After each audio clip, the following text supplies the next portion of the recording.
A presentation by Zhenyi Liu here at Stanford. He's a postdoc at Stanford, and he's working on imaging technology, particularly two contributions that are really interesting for the autonomous driving stack. One is he's creating he's generating synthetic scenes, and that can be useful for training, but in particular also for camera and sensor testing.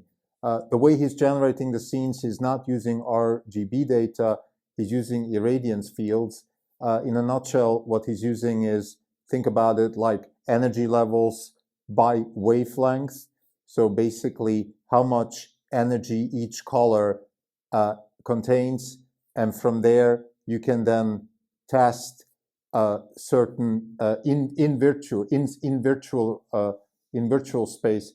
You can test a certain camera and sensor sensibilities towards object detection. So I think it's very important to build technologies that can also help us test equipment or predict how equipment will act in certain visual circumstances. So that's the first contribution. The second is what they call synfog, and that's also incredibly interesting, which is a synthetic fog simulator. The problem set is the following: if you want to learn how to navigate in fog, you have to have a data set that shows you a scene without fog and then a scene with fog, and ideally also maybe have several lighting conditions, and then have the system learn to navigate. I think the most interesting thing about this is that you want to have an unsupervised learning process, an end-to-end learning process, because you don't even know what exactly to label here. And it's conceivable that the system will learn things that we humans don't even perceive, and that can help the system navigate in foggy conditions or in generally challenged lighting conditions. This is a Not Even Wrong podcast. It's May 29, 2024. This is Crintelco. For the data fund is flat. The market's down 74 basis points. For the year, we are down 9.2%. The market is up 10.5%. We're underperforming by 19.7%. So two points that the presentation contains. I have the papers in the show notes. Zhenyi Liu is a scholar from China who's doing a postdoc here and who's going to go work for Apple. And he's actually going to do some work in the Vision Pro space, which is interesting. Just as a side note, I asked him, why are you going to work for Apple? And he answered that consumer applications in computer visions, and particularly scene generation technology, is obviously also interesting in that space. And I find it very interesting that we live in the era of generative AI, and Zhenyi Liu is definitely in that space. In particular, in the first part of the presentation, where he talks about generating scenes. Okay, so taking scenes from let's say real scenes and then generating several scenarios from those scenes. He's using different types of pixel technologies. Let's call it pixel technologies. In particular, irradiance fields. So he's not working with RGB data, he's working with energy data per wavelength. And what that allows him to do is have better color understanding and also test cameras and sensors relative to those energy levels and the quality of the image sensors, if you will. So the fundamental idea here is, here's the work process. So imagine you have a camera and you take a picture of a scene. And you can do that with several cameras. You can take the picture of the same scene with several cameras. And then you can test which camera is better to detect certain objects. So you can then use a convolutional neural net with the camera picture that you took, and then run the convolutional neural net or some other algorithm and try to detect the scene, try to detect the car. Now, you can do that, but that's very costly. So what you want to do is imagine you could have the same scene taken by hundreds of different types of cameras, but all in virtual space. And the way you can do that is by simulating the camera, or a sensor. So if it's not a camera, maybe it's a sensor that detects certain things like energy levels, irradiance fields, things like that. And then you can have that data that you just generated in virtual space, and then you can run models and see how well you're detecting objects in that model. So that's the first idea here. And I think this is really crucial. Like, we need to be able to test our equipment for all kinds of scenarios.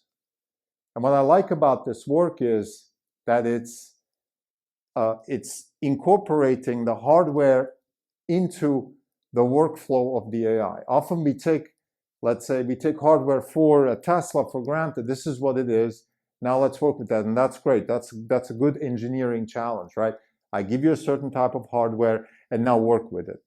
But maybe in the next generation, I want to think about what kind of hardware to use, what kind of problems to solve. For example, I discussed with him after the presentation, depth estimation is still a problem with Tesla, and it could be solved, for example, with different types of sensors. Maybe not radar, but something along the lines. Maybe you could use camera that captures radiance fields, and you could have a certain estimation of depth just by the intensity of the radiance field. Something like that. I mean, I'm not fully familiar, but you can see how this is translating now into physics. And whenever we go from engineering to physics and back to engineering, magic things happen. The second presentation he gave, or the second part of the presentation, was synfog. Now, synfog is, the idea here is very similar. It's how can we train our models on fog? Well, we need a data set. Again, we could go to San Francisco and take pictures of foggy scenes and then train our camera on that particular scene. Now, first and foremost, again, that's costly. That requires physical presence, all that kind of stuff. The solution is, and by the way, it also doesn't allow for all kinds of different foggy conditions, because even if you're in San Francisco, you only have one type of fog. The fog in Switzerland is different, and the fog in China is different, and the smog in China, and the smog and the fog is China different, and so on and so forth.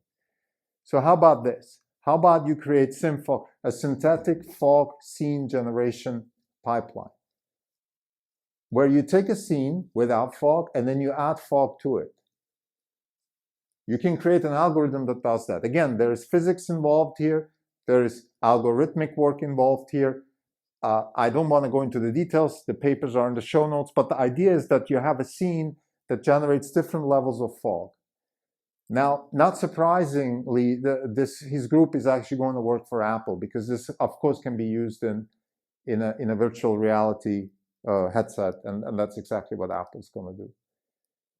And the beauty of this is, again, you can then test your algorithms against that data set and find better algorithms for fog detection. You could even have an algorithm that is good within fog, and then an algorithm that does better when there is no fog, and so on and so forth. So this synthetic data generation, in my opinion, is incredibly important. That's why I think this is really important. And Brian Wendell, who is a really interesting scholar here at Stanford. He's actually in the neurobiology vision center here. But he brought him over from China. So he brought the whole group over from China. Actually, when he introduced him, spoke about how difficult it was, all the immigration stuff and COVID and all that stuff.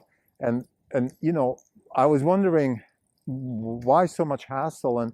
And the answer is because this is really interesting work. I spoke with him afterwards, and he told me that he hopes that Tesla uses, I spoke with him about the depth estimation problem of Tesla, which has a problem of very sudden, short distance depth estimation.